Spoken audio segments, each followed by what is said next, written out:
Bien dans mon immeuble, avec Loiselet et Desgremont présente. Sud Radio, les incontournables de la copropriété. Thomas Binet, Philippe David. Bonjour Thomas Binet, vous allez avec notre consultant Philippe Loiselet, par ailleurs patron de Loiselet et Desgremont, nous informer sur tous les sujets liés à la copropriété et plus précisément aujourd'hui sur l'importance, lorsqu'on est copropriétaire, de participer au conseil syndical. Tout à fait Philippe, la vie en copropriété offre de nombreux avantages, notamment la mutualisation des coûts, la sécurité et l'entretien partagé des espaces communs. Cependant, elle implique également des responsabilités collectives qui doivent être gérées efficacement.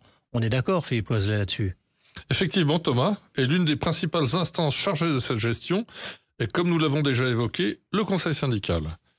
Pourtant, de nombreux copropriétaires négligent ou sous-estiment l'importance de leur participation à cette instance. Alors tentons de mettre en lumière les raisons pour lesquelles s'impliquer au sein du conseil syndical est essentiel pour chaque copropriétaire. Alors Philippe, quelles sont ces raisons ? Avant d'explorer l'importance de la participation, il est crucial de comprendre le rôle et les responsabilités du conseil syndical. Il s'agit d'un organe élu par l'Assemblée générale, composé de copropriétaires et qui a pour mission de veiller au bon fonctionnement de la copropriété. Le conseil syndical agit en tant qu'intermédiaire entre le syndic et les copropriétaires, contrôlant et validant les décisions et les actions entreprises. Ses fonctions principales incluent principalement la surveillance de la gestion financière, l'approbation des dépenses et les budgets, la proposition de travaux d'amélioration ou de rénovation et la communication avec le syndic et les copropriétaires. On peut rentrer dans le détail de tout ça, Philippe ? Oui, en participant au conseil syndical, les copropriétaires ont l'opportunité d'exercer un contrôle direct sur la gestion de leur copropriété.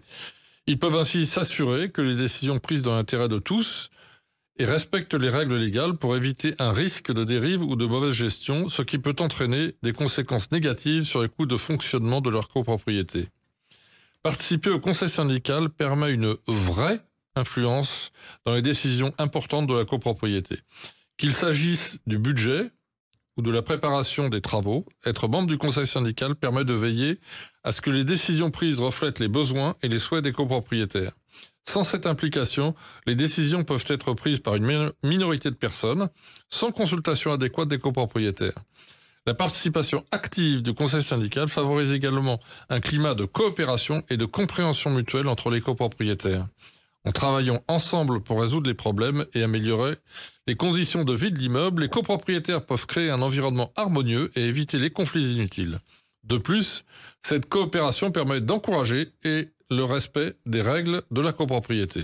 Mais alors Philippe, malgré tout, et malgré les avantages évidents, la plupart des copropriétaires hésitent à s'impliquer dans le conseil syndical. En tout cas, c'est ce qu'on observe. Alors, quels sont les freins les plus souvent exprimés ? D'abord, le manque de temps. Oui. Beaucoup de copropriétaires estiment ne pas avoir suffisamment de temps pour s'engager dans cette voie. Pourtant, il est important de noter que l'investissement en temps nécessaire pour participer aux réunions et aux discussions est généralement minime par rapport aux bénéfices que l'on peut en tirer.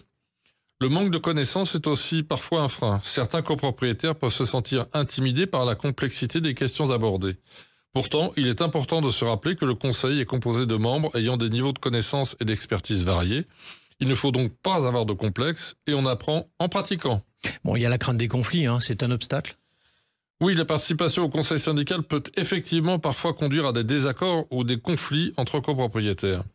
Toutefois, il est important de voir ces situations comme des opportunités de dialogue et de résolution des problèmes. Une gestion proactive et respectueuse des conflits peut renforcer les relations entre les copropriétaires et améliorer le fonctionnement de la copropriété. Votre conclusion, Philippe ?